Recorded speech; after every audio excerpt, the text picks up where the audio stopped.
भगवान कहते हैं कि एक बार जीव मेरा बनकर के मेरे सन्मुख आ जाए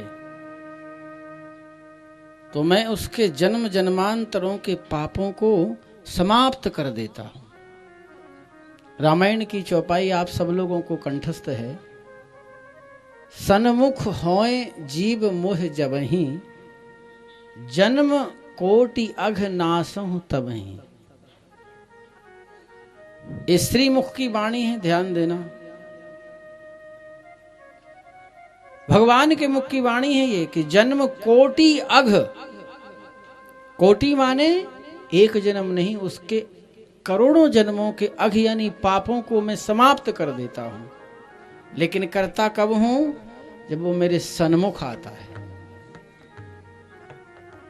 तो सन्मुख तो हम लोग भगवान के रोज पहुंचते ही हैं। मंदिरों में भी दर्शन करने जाते हैं, जो अपने आपके यहाँ नगरों में न मंदिर हैं। इसके बाद तीर्थों में भी हम लोग दर्शन करने जाते हैं, भगवान के सन्निकट पहुंचते हैं। लेकिन सन्मुख का भाव क्या है? हम जीव भगवान के सन्मुख तो पहुंचते ही हैं, पर भगवान ने ऐसा कहा कि जन्म कोटि अघ नासहु तबहि, उसके जन्म जन्मों के अघ यानी पापों को मैं समाप्त कर देता हूं। तो सन्मुख तो सब जाते हैं, पाप सबके ही समाप्त होते होंगे, सभी मुक्त हो जाते होंगे। तो उसका बड़ा सुंदर भाव है। भगवान कहते हैं गीता जी में, अंतिम श्लोक है, कहते हैं कि सर्वधर्मान परित्यज्य मामेकं शरणं व्रज, अहम त्वा सर्व पापेभ्यो मोक्षयिष्यामि मा शुच। जीव सन्मुख तो मेरे आता है, लेकिन वो अनेक प्रकार की कामनाओं के साथ आता है। हम लोग भगवान के दर्शन करने जाते हैं, तीर्थों में जाते हैं, कथाओं में जाते हैं। ऐसा कोई भी नहीं है जिसकी कोई ना कोई कामनाएं ना हो। सबके साथ कुछ ना कुछ आपत्ति विपत्ति की कामनाएं लगी हुई हैं। और हम दर्शन करने जाते हैं और उन कामनाओं की लिस्ट भगवान के सामने पहले खोलते हैं। तो आप याद रखना कि सच्चे रूप में हम भक्त नहीं कहलाएंगे। भगवान कहते हैं कि तुम सन्मुख आओ मेरे, लेकिन जो कुछ तुमने किया है धर्मान परित्यज्य, धर्म को परित्यज्य माने त्यागना, धर्म को त्यागने को नहीं कहा है। भगवान ने कहा है कि तुम्हारी जितनी भी कामनाएं हैं, तुमने जो अच्छा किया उसके बदले में तुम्हें क्या मिलने वाला है, क्या चाहते हो, क्या फल की इच्छा है, उस सब का परित्याग कर देना।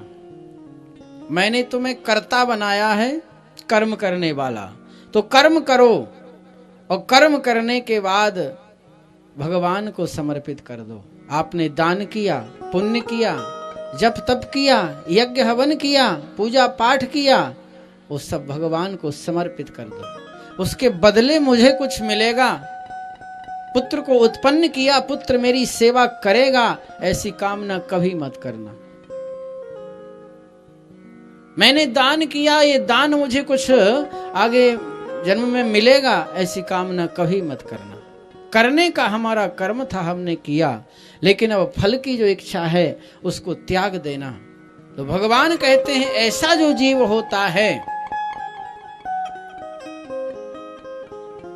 एकमात्र मेरी शरण में आता है, तेसाम नित्याभियुक्ता नाम, मैं उसके नित्य किए हुए कार्यों को, अच्छा या बुरा जो भी करता है ना, अच्छा करता है तो उसके सब जमा हो जाते हो, बुरे जो करता है तो मैं उनको समाप्त कर देता हूं। ध्यान देना, दर्शन करने का भाव यही है कि हमसे रोज कुछ ना कुछ गलतियां तो होती हैं। रास्ते चल रहे हैं, कोई कीड़ा मकोड़ा चींटी हमारे पैर के तले दब गया, अपराध हुआ, पाप हुआ। दर्शन करने जा रहे हैं भगवान के, हमने दिव्य छटा के जो दर्शन किए हैं, उस दर्शन के प्रभाव से वो पाप समाप्त हो जाएगा। तेसाम नित्याभियुक्ता नाम योग क्षेम वहाम्यहम्। भगवान कहते मैं उसके अच्छे और बुरे सब कार्यों को वहन कर लेता हूं। और वही बात यहां कही, माम एकम शरणम ब्रज, एकमात्र मेरी शरण में आता है। अहम त्वा सर्व पापेभ्यो मोक्षयिष्यामि मां शुचः, मैं उसके समस्त पापों को मिटा करके उसको पवित्र करके अपने धाम भेज देता हूं। लेकिन ऐसी भावना हमारी बने, देखो जन्म जन्मांतरों तक हम भटकते रहते हैं, कभी मनुष्य बने, कभी पशु पक्षी बने, कभी जीव जंतु बने, 84 लाख योनियों में भटकने के बाद हमें ये मनुष्य की अंतिम योनि प्राप्त हुई है। ध्यान रखना, हमने सब कुछ बन लिया, जीव जंतु पशु पक्षी कीड़े मकोड़े पेड़ वृक्ष सब बन गए हम, इसके बाद ये देह मिली है। इसीलिए भगवान कहते हैं कि ये मनुष्य की जो देह मैंने तुम्हें दी है बड़े पुण्य से तुम्हें प्राप्त हुई है। सभी जीव मेरे हैं, लेकिन उन जीवों में मनुष्य मुझे अति प्रिय है।